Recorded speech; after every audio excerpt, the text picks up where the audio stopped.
It's another episode of this, or I'm sorry, Wearable Today, episode number 60.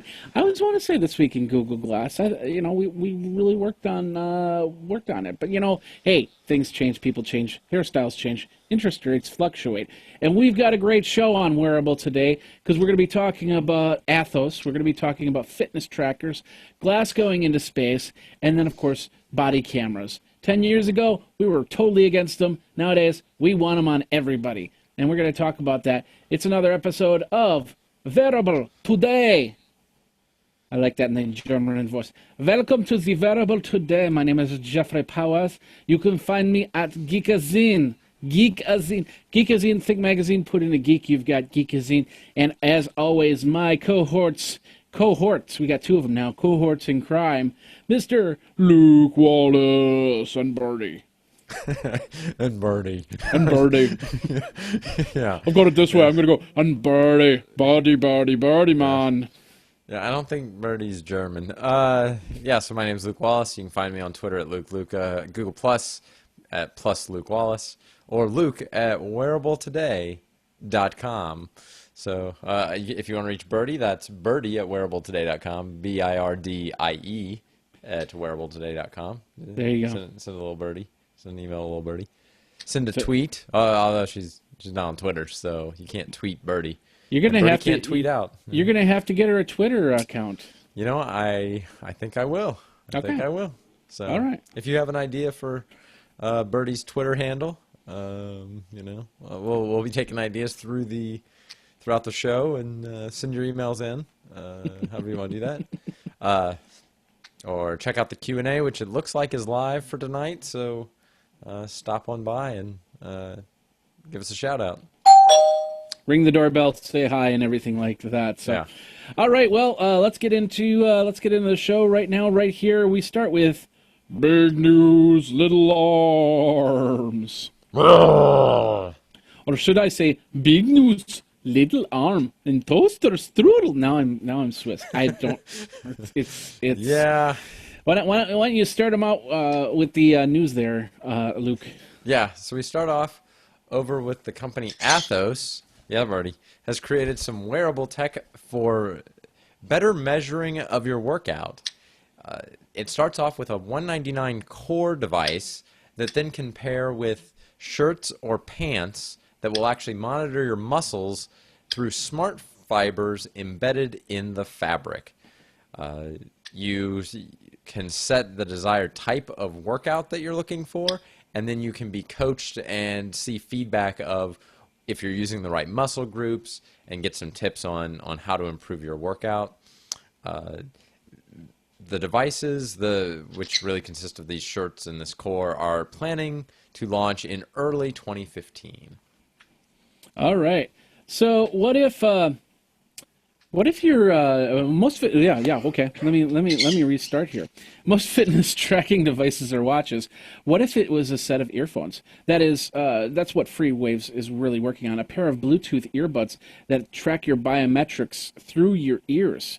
It's set as an over-the-ear device, and the sensors inside the earbud will utilize the ear's anatomy so you can monitor your vitals. And the best part is you don't have to wear a watch, you don't have to wear anything besides earbuds, which you're probably going to be wearing in your ears already to begin with. So it's a small device, and they're working on it. If you want to check out more, we've got the link over at medgadget.com. You can check it out over there.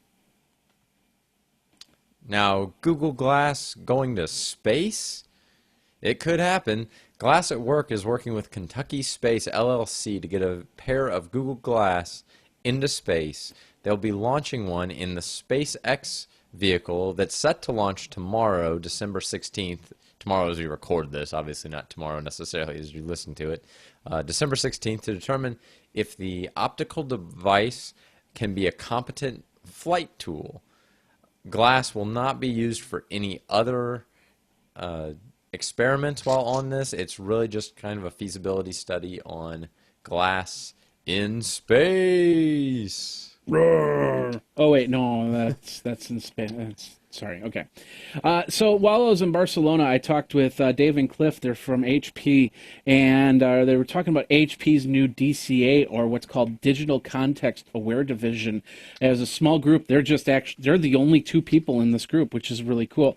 They have software that they've figured out that can actually help with wearables connecting wearables inside the enterprise, and even know when a wearable is powered off. So they can send directions, they can send instructions, call people on approved directories, and a whole bunch more. Even put together scripts.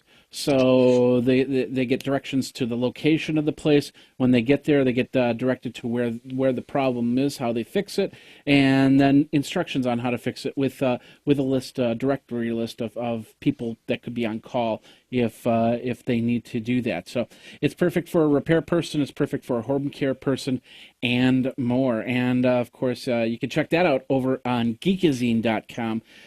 Great time that we had in Barcelona. So, and of course, that does it for a shorter version of Big News, Little Arms. Whoa. That really wasn't German. That was more Indianish, if anything. So, I could do like Arnold Schwarzenegger. Big News, Little Arms. So anyway. I really, if I ever meet Arnold Schwarzenegger, I'm going to ask him to say one word for me. I want him to say the cloud. Because I think the best way to hear the cloud is through Arnold Schwarzenegger. Because he'll sit there and go, "It's the cloud."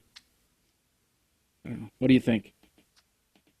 I think that's a great way to go. You've got, I think there's a lot of words that he says that are uniquely pronounced when he says them. So I think I'd ask him to talk about the clouds in California. Why would you want to know about the clouds in California? Just because it always seems like he says California in just a very unique way, and for being the governor of California for a number of years, he should have a unique perspective on how to say that. Like, it's just kind of interesting to me that. So he would say it like California, like that. California. California. I think he adds an extra syllable in there somewhere. California, yeah. Yeah. Maybe it's like a yodel. It's like, California. No? Okay. Yeah, I don't know. I don't know if I'd go that far, but Okay. yeah. Birdie's really liking your ear, by the way. I've been noticing that during. Yeah, I don't know if she just is not a big fan of the earbud that I've got in or what, but yeah, she's definitely wanting some attention today. Birdie's going, "Listen to me. You must listen to me and understand me later." Yeah. Listen now. Understand later. And understand later. And I think she realizes that earbud is sitting in your shirt because she's like looking at it. It's like, Yeah, I know where it is. I know where it's at. Like, you're hiding it. Like, it's not gone. Yeah. So how's your week been? You prepping and planning for the Xmas season? Yeah, definitely. Last week I was sick a little bit. Kind of got the flu during the week. Not fun at all. This one definitely hit me harder than most. Yeah. But yeah, lots of good Christmas plans. Been involved with the Christmas production down at the church. They do it up real big, and so I was just helping out with that, singing in a big group. So. Okay. Are you gonna play Luke Skywalker in the nativity scene? It wouldn't be. It wouldn't be the first time. I think that I would see Luke Skywalker. That there was gold, frankincense, myrrh, and lightsabers. I'm pretty sure were the three gifts. They didn't really know how to describe lightsabers, so I think that's what myrrh is. Yeah. You're like, what's myrrh? You're like, well, that's what makes a lightsaber. And I thought myrrh was Google Glass. is that what that is? Yeah. Uh-oh. And your video went out. Looks like my video went out again. You lost your video. Your video is goon. It's goon. Goon. Yeah, let's see if we can Well, get that back. well, as you're doing that, I'll we had a fun week here in Shea Power Land as we put up the Christmas tree and we put up the lights. Jennifer, for some reason, found a pair of skeleton lights, the Halloween lights, and she wanted them up, so I put them up. So we've got a set of Halloween lights, and then of course Harley Santa is up in the front yard. And I don't have you seen my Harley Santa pictures yet? Like Harley Davidson motorcycle Santa or Exactly. Harley Harley. Well, Quinn from it's a Batman Santa? from Bat. Oh no. Not Harley Quinn. Harley Quinn. That would be actually pretty cool. No, this is I know. That's why I was like, well, either both of these could be pretty cool. So I'm not really sure which way you're going. about 6 years ago. I found this. I'm not a big fan of those blow up, air pumps through them type things, but Yeah, yeah. I found this and it was like, oh, I can't pass that up. I just cannot pass that up. So and it's not. Let's see. It must be on my Facebook. But anyway, it's I couldn't pass it up, so I've had this for years. This last couple of years I haven't put them up because it's a kind of a pain when you got snow around, and especially I don't want to keep it up while I'm away at CES because eventually I'm going to come home and that thing's going to be gone. Yeah. Somebody's going to rip it out of the front yard because it's such a cool thing. Um, and for some reason I'm not finding it here. I wanted to show you. Oh, here we go. Here it is. Can't believe it's not up on my Google page. That's kind of weird. But anyway, let's put it in the. There we go. Here's the Harley Santa. Oh, nice. So did that. Had a lot of fun with that. Put up some lights. And like I said, it's something I haven't done in the last couple of years because you know January 2nd. Well, this year, January 3rd, I'll be heading out to Las Vegas and the Consumer Electronics Show for my sixth year, and I'm going solo. I actually got a team of three, but I'm going solo. I'm not going with the same group that normally gone with. Ah, I see. They're gonna have their own group out there, and I'm gonna do my own thing for Geekazine. So there's still time if you want to get a ticket and come out with me. Yeah, I don't think I'm gonna be able to make it out this year. I got other stuff going on, and I think I'll be able to. I think I need to save some of my travel time for some conferences Okay. coming up a little later in the Yeah. spring.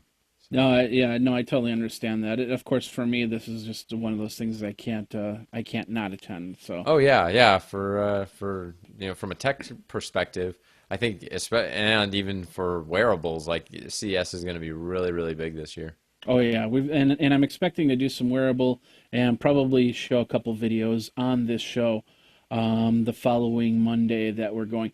And since I'm saying that, let's talk a little bit about the schedule really quick. So we have a show this week, obviously, episode number 60, and then episode number 61.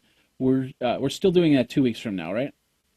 I believe so. I think I'll Yeah. be around every Monday. Okay, so that'll be the 29th. So no show next week. The 29th, there's a show. And then the following week, that's CES. And the following week after that, I'm going to be in Detroit. So we're going to take 2 weeks off in January. So then we'll be back the third week of January. But I'll have a lot of wearable stuff. And maybe I'll put something together that Monday from CES if I get some time. But yeah, I'm going to be coming back on Saturday from Las Vegas.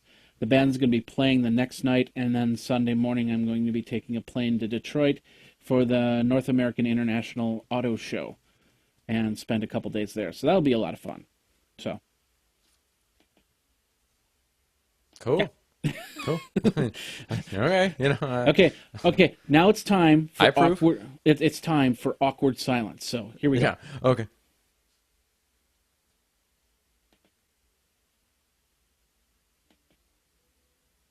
All right, and that was awkward science. Yeah, that was awkward So silence, that was very definitely. silent. Yeah. So, all right, we got an we got an email today. I actually got an email, and I want to. I always forget to catch the emails, and so I'm going to start putting them into the show notes, and you'll have a link to the show notes when it's over, when you go over to wearabletoday.com.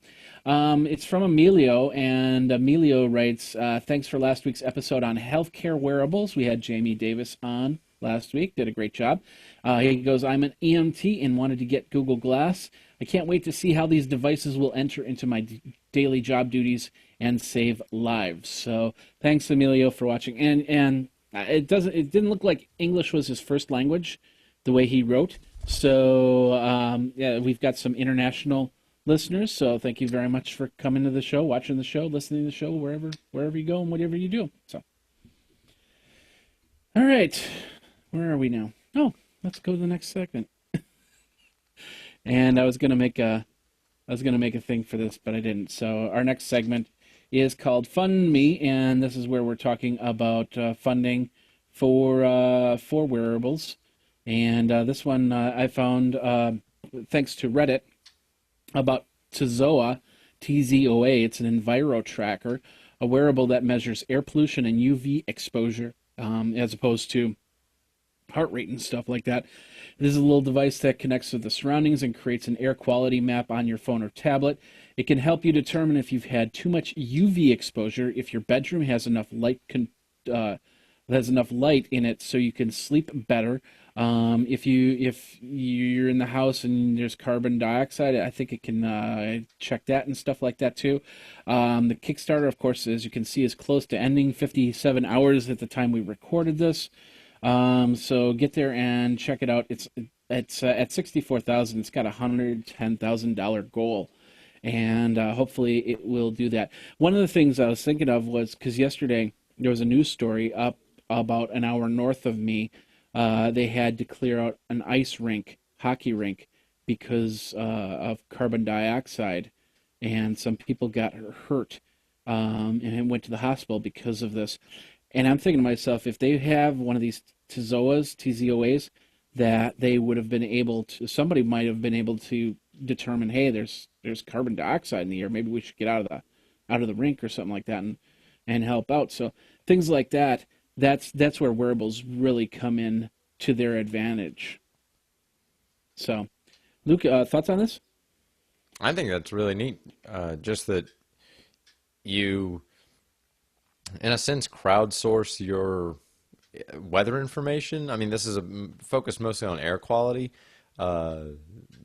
pollution, those kind of things. It'd be really interesting to just have it and be able to kind of see where the highest pockets of pollution are, see if it's, is it on certain parts of town? Like, if you could aggregate this data in some way, like you said, if there was like a carbon dioxide, carbon monoxide, just real high levels of pollution in some area, it'd be really interesting for people to just notice and be like, huh, that's not right. I shouldn't be getting, that kind of reading here. And they could maybe tell somebody at the place that they're at, at the ice rink or whatever, and be like, I'm getting some really high readings on that. You guys may want to check check that, or like have whatever kind of other sensors they have, or go outside, make sure it's reading correctly and all that, and maybe get some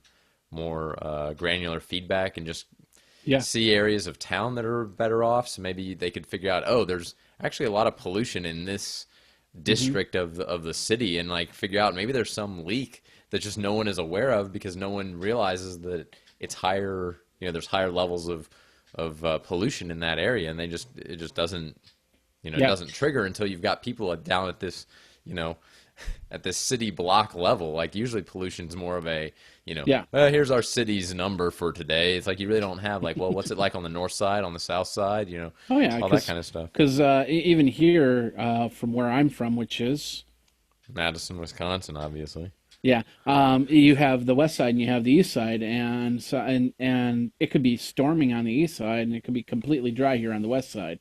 So that's an interesting fact to that. Plus the crowdsourcing, people passing by it every day, so it could definitely create a whole map. Now the device says that it can do air quality, UV, light, humidity, and temperature. And then it connects via USB and Bluetooth.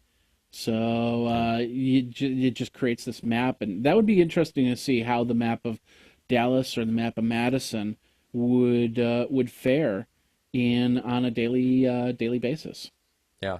Yeah. I think it could be good for uh, fitness, trainers, people that are looking to just do, maybe they go jogging or whatever, and they're looking to really figure out like, why am I so tired today? Having another data point of, oh, the pollution level's higher today, so I'm probably not getting as much oxygen. So maybe, like there might be some correlation there Yeah, to air quality to performance, and they might figure out, let's see, okay, well, air quality's a little worse today, so I need to back off a little bit. Maybe I can't run quite as hard today because I'm not going to be able to get as, the air quality's not as clean. Like, or there's an I alternate don't know. route. There, Yeah, yeah. Maybe there's certain areas that are cleaner. Maybe they do enough runs and they can say, yeah, this area is actually slightly lower pollution for whatever reason. It's down near a lake, or it's, or it's through a forested area kind of thing, so exactly. the trees block more of it or absorb more of it or whatever, or the UV aspect of like, Yeah. how much sun have I gotten today? Yeah, I probably don't need to get any more today. I'm probably good. So I'm good. I'm good with sun. yeah, Sun, go away. after about 5 minutes, I'm good. I'm good for the day. Well, it's funny because it was raining here today. It's actually 45 to 50 degrees right now, which is unseasonably high. And but it was Hmm. very cloudy today, and it was raining today. So it was warm, but it was also dark. Like a dusk type situation, and so it was a very tiring day without that sun. So Hmm. something like that, of course, I can look out a window and see that, but I don't know how that affects the air quality, if it makes things better or worse. And of course, I didn't go out for a run because of that.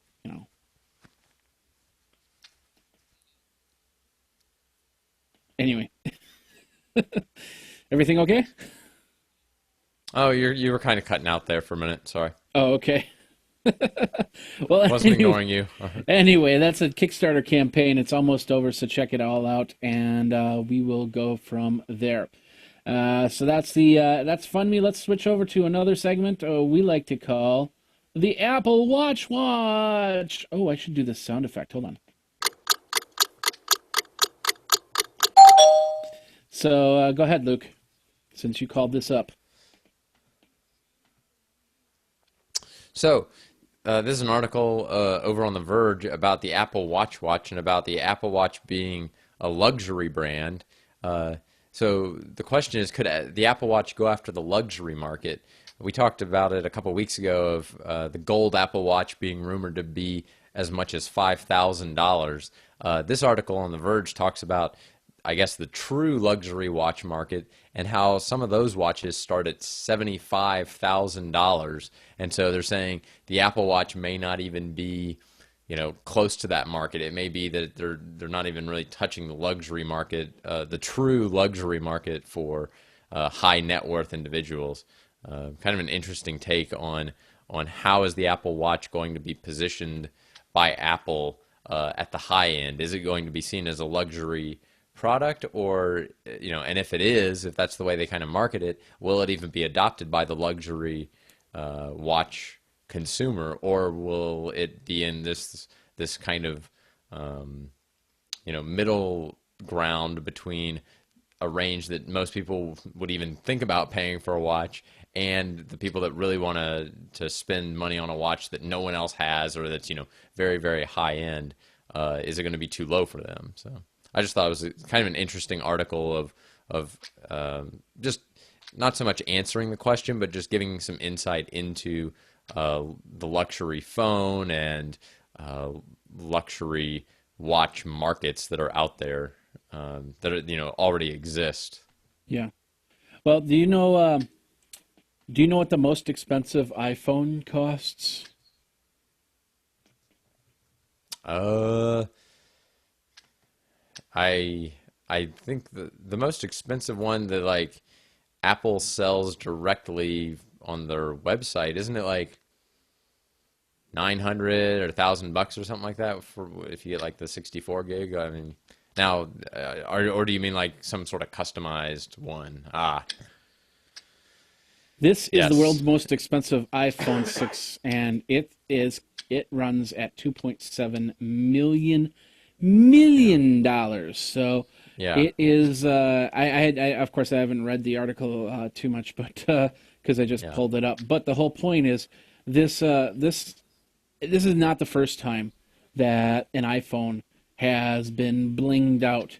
And I'm thinking to myself, well, when it comes to something like the iWatch, there's a lot of customization that you can put onto it. Well, for Hmm. example, you can customize the band. You could just take the piece and put it onto a band of solid gold, of golden diamonds, of crushed diamonds, and dreams and hopes of 2.7 billion people, because you wanted to have a $75,000 watch. Did I go off on a tangent there? But No. the whole point is that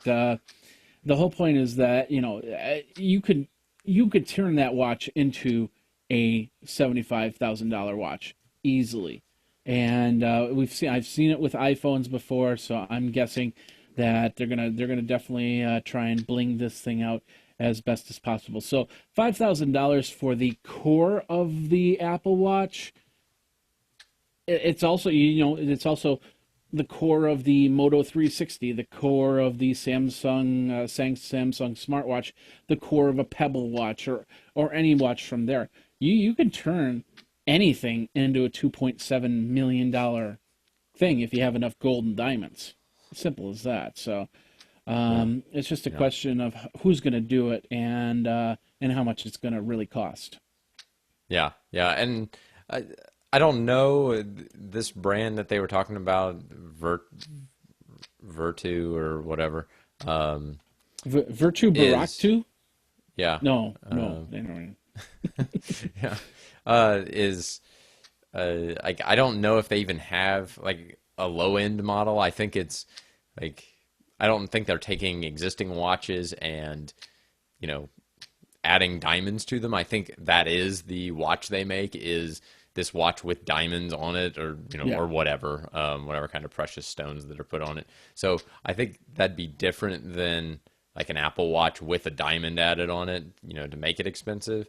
Um, but I understand your point of like, yeah, you can make a really expensive watch with that, and yeah, it's just if people are saying, oh well, you know the Apple Watch isn't going to be successful if it's too expensive. I think this article was pointing out that no, there are plenty of very very expensive watches that are quite successful. I yeah. wonder what the margin is on those watches. And yeah, we were talking about this before the show of like, man, how do you get into that market? Because like you don't have to sell very many $100,000 watches to make some good money. Well, I'll tell you something. Each year, of course, I have affiliate codes to keep me going because this is what I do. These videos and stuff like that. And each year around Black Friday, I go up on Amazon and a couple other sites, and I start pushing out Black Friday deals. And what it does is it helps with my presence and stuff like that, but also helps with the site and keeps me going. This year I didn't get to do it because of the trip to Barcelona, and just the timing was not going to work too well for me. But the whole thing is, whenever I did Black Friday deals, I always found that the best items to get people to the site were watches, and we're not talking $99 watches. We're talking somewhere on the lines of $800 to $900 or more. So uh, the bottom line is people buy watches, and they buy watches for fashion. They don't, Yeah. I used to have the what's the sportsman's watch? I can't remember the name of the Iron Man watch. That's it. I used to wear an Iron Man watch for years, and I remember replacing the bands two or three times. But people buy watches for their tuxedos. They buy watches for their everyday clothes. They buy watches for their beach clothes. And so I could actually see somebody owning 4 or 5 Apple Watches, or maybe even one Apple Watch and multiple bands to match up with that. So, and the bottom line is, I think that there's going to be absolutely no problem in this sector. I think the competition from this company, Vertu, is going to be minimal because they're just hyping it up, saying, "Oh, we're just gonna sweep up and clean up this area because we've got the expensive watches." But if Rolex came out with a smartwatch, or a name, like that, or Swatch or something like that, I could kind of see the competition there. But in the meantime, everybody's got an iPhone 6. Everybody's got an iPhone. So, well, besides you and me, Luke, but everybody's got an iPhone, so therefore they're Yeah. going to have an Apple Watch. Simple as that. And I might be getting an iPhone, so we'll see what happens there. Yeah. Yeah. Well, go ahead. I don't care. Like whatever works for you. Well, I'm going to get I know Birdie. Apple Watches are going to sell Yeah. like crazy regard the price. I think that they will have a cheap enough version that you'll see a lot of people get into it that might not otherwise spend that much on a watch. But then, yeah, I'm sure there'll be a lot of really blinged out, fashionable versions of the Apple Watch as well. So, And not only just blinged out from $75,000, there's going to be people that bling it out that put on, Dollar General type beads and stuff like that. So yeah, we're gonna have some, it's like taking the front of your laptop and putting stickers all over it. So yeah, we're gonna see stuff like that coming down the line. So yeah. I don't think Apple's going to be worrying about not being in the $75,000 market. They will be there. So, and I'm getting Birdie an iPhone, by the way. Okay, that's fine. So, I'm sure she can use it. all right, all right, and so that does it for the Apple Watch segment. Interesting. Are are you pausing, or is everything okay over there? I am losing you just a little bit, but I think you might be back. Okay, I think we're having some slight internet issues. Let me just turn something off here. Make sure that nothing's trying to download or anything like that. And let's get into the main subject here. I don't have a website on this, but we talked about it last week with I talked about it with Jamie Davis. Basically, while the issues in Ferguson continue, many have called for an increase in wearable body cameras for police officers.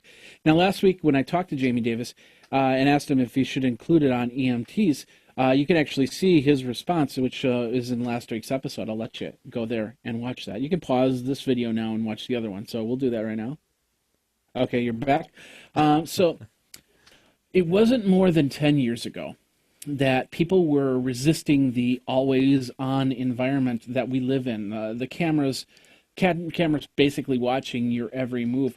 Even with the introduction of Google Glass only 2 years ago, people were very nervous on who we were watching and who we were recording. But now people are demanding we increase the amount of cameras in a more accurate account of what happened in everyday life. And to add to that, the issues in New York, where video was a major part of the case, that somebody took a video through a cell phone, but many still didn't believe justice was served. And if they would have had multiple angles or something like that, different points of view, maybe we would have gotten the whole picture. So the real question is, can adding body cameras for police or any type of public official cause help with crime, or cause to be a third wheel in the justice process? And what about non-public official videos, such as I pull out my cell phone and record this event, and of course I'm gonna sell it to CNN for a couple $1,000s and get rich off of it. But there's my video. Is that something you can take into account, or is that how would that work? So that's what I'm posing to you, Luke. Is in this world, you've been asked yourself, are you recording me? And of course you say no. You think that they're still going to ask those questions now? I sure. I think everybody's going to keep asking that because they're going to be thinking about it. But I do find it interesting that it's, how long have we been doing this show, right? 60 episodes, a Yep. little over a year and a half maybe. Hmm. Uh, and the topic of, are you recording me has been like, that was in the first episode. I'm pretty sure we talked about that. Oh yeah. You know, and it's just funny how, a year and a half ago, everyone was like, well, I do not want anybody recording anything. And now it's like, everyone should just record everything all the time. That way we know exactly what happens, and it'll be, and things would be so much better if police officers just had to record everything they did. That way everyone would know what was going on. And it's like, it's funny how in a year and a half people have gotten used to that, and they've seen that, well, maybe it wouldn't be so bad if we had more recordings of,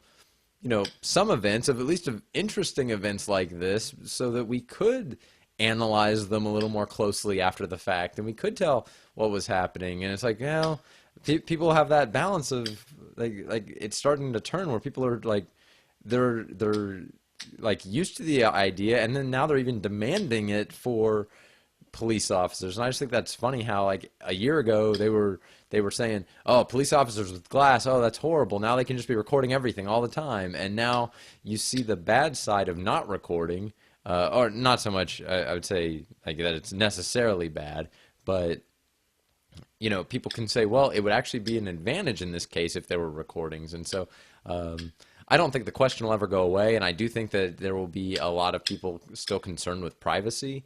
But I think it's just going to come down to kind of a trust issue, and people are going to have to say, well, I would rather them have a little, like, I'd rather them have more video and be able to stop bad things from happening than have video and maybe see things that, oh, I didn't really want them to see that, or, I wanted, like I wanted my privacy. And Yeah.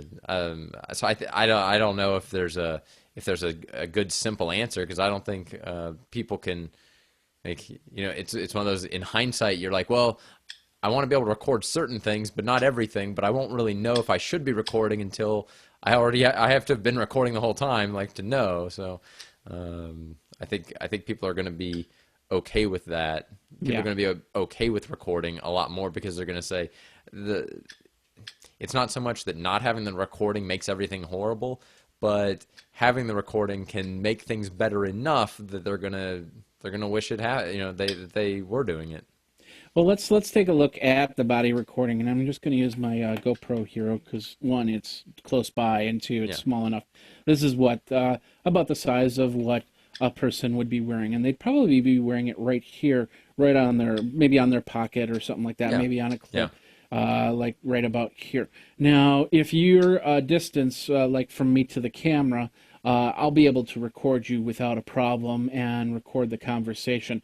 You won't be able to see me, but you'll definitely get to see the person that I'm talking to and stuff like that. Now, if I get into any type of scuffle, this camera is going to be worthless because all you're going to see is shirt, Yeah. and you're not going to see faces or what's going on from there. You will definitely get a point up to, or some sort of visual up to that point. And of course, also depending on the lighting situation, these try their best at low lighting, but they're not low light cameras. Simple as that. If you get in a very low light situation, like a back alleyway or club or something like that, this thing is completely useless.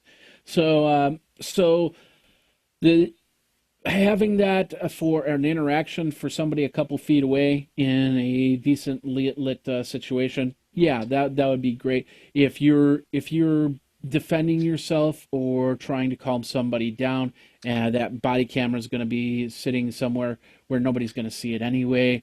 So the question is, will that be a important factor anyway? Up to that point, somebody's going to definitely probably review the results and try and determine if there's anything that happened from there. from those different points of view.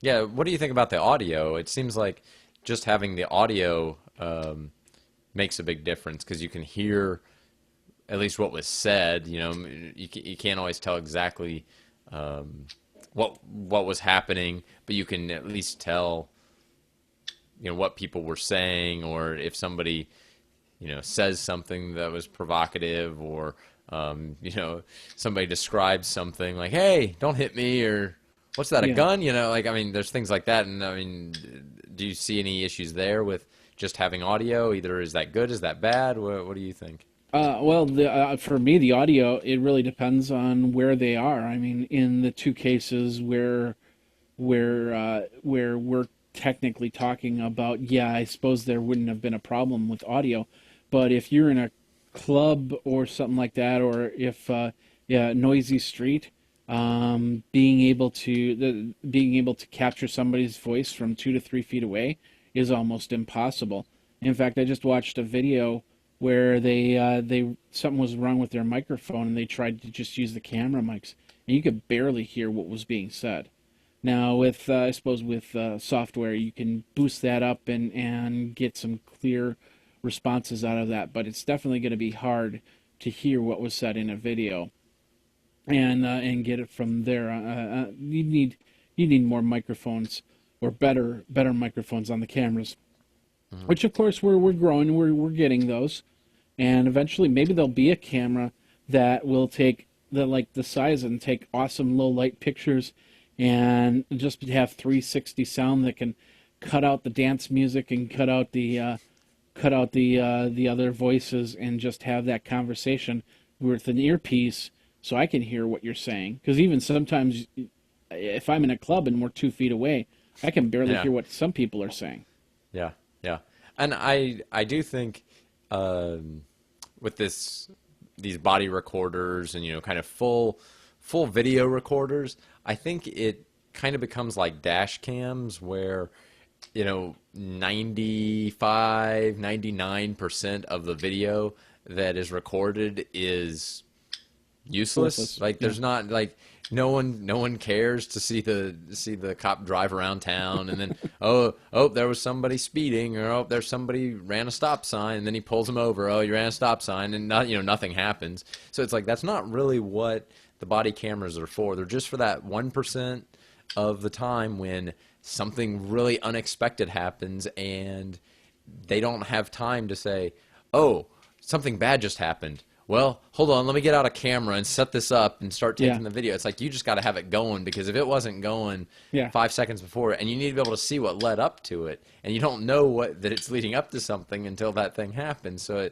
it becomes like they almost have to just do it all the time and just say, "Don't worry, like this is like if nothing happens, no one will probably even look at this video because we don't have time to go back and review every police officer's entire shift every day." Like they're not going to do that. They might archive it and save it for a month just in case something comes up, a few days later of like, "Hey, you actually pulled over a guy that we think was involved with this other thing. We need to go back and look at that video, even though it's been a few days, and see if that was him in the traffic stop," and things like that. So you could see maybe keeping them around for a little while just to, in case they Yeah. determine they need it. But most of the time, they're going to know at the end of the shift that nope, nothing happened today, nothing real interesting, a few routine traffic stops, and checked out there'd been a robbery, and I went by and got some statements and stuff, and so well maybe I'll pull the statements off of there just to have a Yeah. video of like, yep, this is what the guy said. He said that the guy was 4 feet tall and weighed whatever, and was wearing a sombrero, and okay, yeah, that's what the guy said. If he changes his story later, we have him on video that's what he that was his testimony at the time. So Yeah. No. just like random things like that. But Oh yeah. I don't Yeah. think they'll be. I think most of the time people are going to say, yeah, technically they're recording, but it's like the dash cam. Like they're all recording all the time as they're driving around. It's just no one really thinks much of it because, they're probably not going to use it because nothing, Exactly. not doing anything. And Yeah.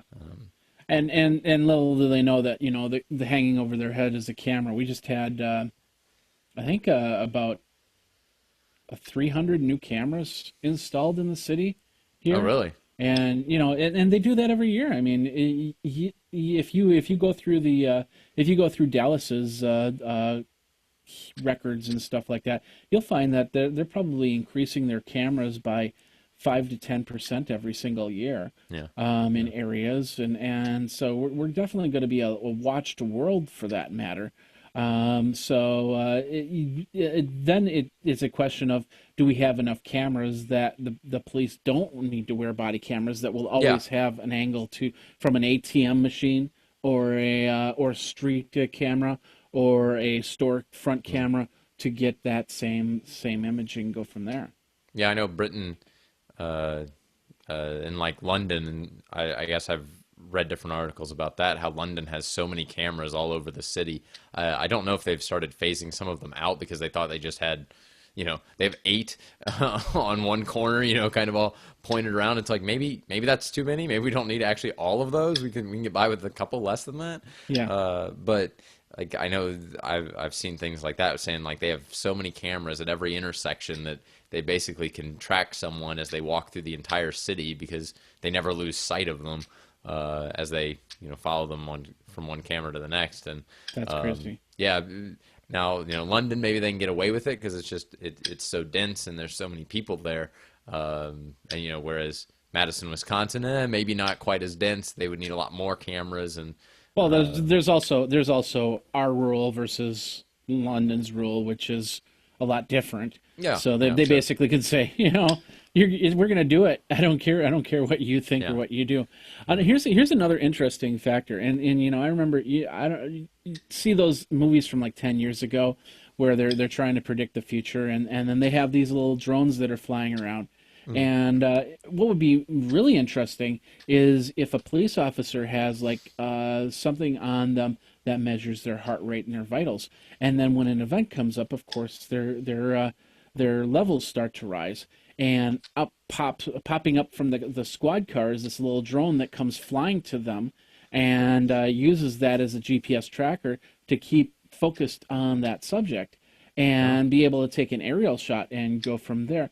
I'm wondering what the possibility of doing something like that is in this day and age, or do we still need another 5 to 10 years down the road for something like that?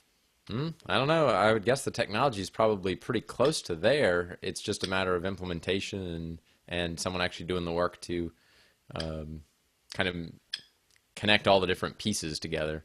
Yeah.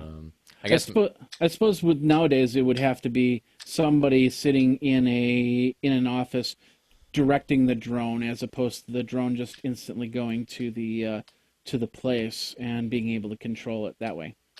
yeah, maybe. I know there's definitely GPS trackers and GPS.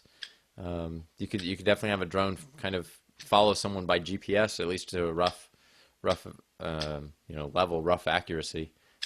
I guess my question is maybe my final question is it better to have body cameras on police so that all video is recorded in the presence of a police officer, or is it better to have cameras just set up that are kind of always watching in an area? Is there any sort of difference in the privacy concerns there between uh, you know, it's that idea of getting a traffic ticket for running a red light Yeah. when no one's around because the camera's there and it sees you run the red light even though you're looking and you're like I ran it but there was no traffic in any direction and I was wanting to get home Yeah. versus there was a police officer there that saw you run the red light and they pull you over. And at least in Texas those are different fines. It's a different Yeah. it's a different level of punishment for automated tickets that happen without a police officer present, and one where the police officer actually sees you and is there to pull you over. Yeah. So, like, is that the difference? This automated versus just having someone just kind of recording what they are doing. Well, when we get, especially right now, when we get into this wintry season, you really have to here you have to judge the roads, and are you going to be able to successfully stop at that red light, or would going through it be the better option for a safe answer. And yeah, it's definitely a question all the time. I think that I'm glad we don't have a lot of those cameras up here. I don't know if we do. Maybe we do, and they just haven't implemented them. I know that we had at one time they had the threat of what were called helicopter cameras that would judge your speed, and then you get a ticket. And then the state of Wisconsin basically shot that down. No, not literally shot it down, They didn't shoot down. but They shot down the idea. they shot down the idea exactly. Yeah. So, but you know, it's all on how people see it. Like for instance, Illinois. Just I don't know if you heard this, but Illinois is trying to pass a bill or passed a bill that said that you know they don't want you recording what the cops are doing. So the question is, will the cops will that interfere with everyday surveillance?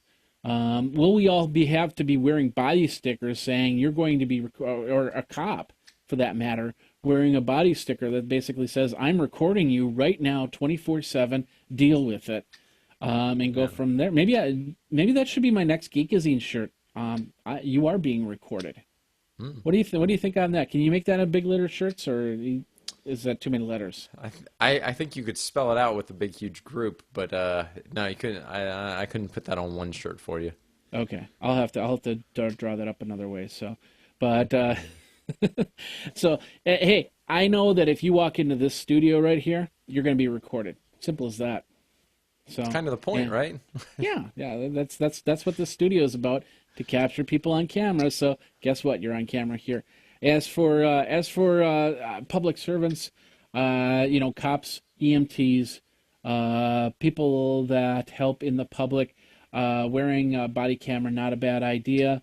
I'm guessing that eventually people will say, well, what if a lawmaker, what if a senator wears a body cam? Will we get to see what happens in the House of Representatives? We'll be able to see what happens in all these closed sessions and stuff like that. It'd be interesting to see. But the more interesting thing is how we end up accepting the idea of being recorded. And I think that's in time of issue, that it all of a sudden it's like, okay, we need to do this. Let's just do it. So, Yeah. any final thoughts on that, Luke? No, I think we've explored. I think it'll be something that continues to change over time as people, you know, get used to the idea, and they think, well, I think I want the police recording just so that we know exactly what they saw. You know, maybe it's not perfect like like you said. You know, I don't think we'll ever get something that we can completely trust as, you know, every perspective, because it'll always be from, you know, a single perspective until you've got multiple of them, and then you'll never really know for sure. But it could provide a lot better evidence and help people make a lot better judgment about what actually happened in a more, I guess, just more authoritative view. Okay, cool. All right, well, we want to hear your thoughts, so let us know. Jeff at wearabletoday.com, Luke at wearabletoday.com, Birdie at wearabletoday.com. Twitter handles, of course, you can tweet us, you can email us, and go from there. Let us know what you think about this issue. We'll talk about it on our next episode, which will be in 2 weeks. We're going to take a week off, and then we're going to be back on December 29th. Maybe we'll do some sort of wrap-up thing or something like that. I don't know. Talk about the wearables of 2014. Maybe we'll have an idea of what's coming in 2015. And go from there. My name is Jeffrey Powers. You can find me over at geekazine.com. Think magazine, put in a geek. You've got Geekazine. Twitter handle being Geekazine, of course. And Luke? You can find me on Twitter at Luke Luca, or on Google Plus at google.com/plus Luke Wallace, or Luke at wearabletoday.com. And Birdie doesn't have a Google Plus. No, Birdie doesn't have a Twitter or a Google Plus. No Facebook page. No. No Pinterest. Yeah, she's really thinking, you know, I need some of that. I need some of that. Yeah. But she does have an email address, and that is Birdie at wearabletoday.com. I will read her all of your questions, comments. Yeah, I will. And I'll let you know what she thought. All She right. can't read English, but I can read it to her. So She doesn't repeat anything back or anything like that? no, not really. Okay. She does kiss. We've seen her kiss. Yep, yep. That's pretty much it. So, all right. Well, that does it for this episode of Wearable today. Thanks a lot for watching. Thanks a lot for listening. Feel free to comment and come over and email us and tweet us and everything else and we'll go from there. Like I said, 2 weeks from today, we'll have episode number 61. Thanks a lot for watching. We'll see you next time on Wearable Today. Take care.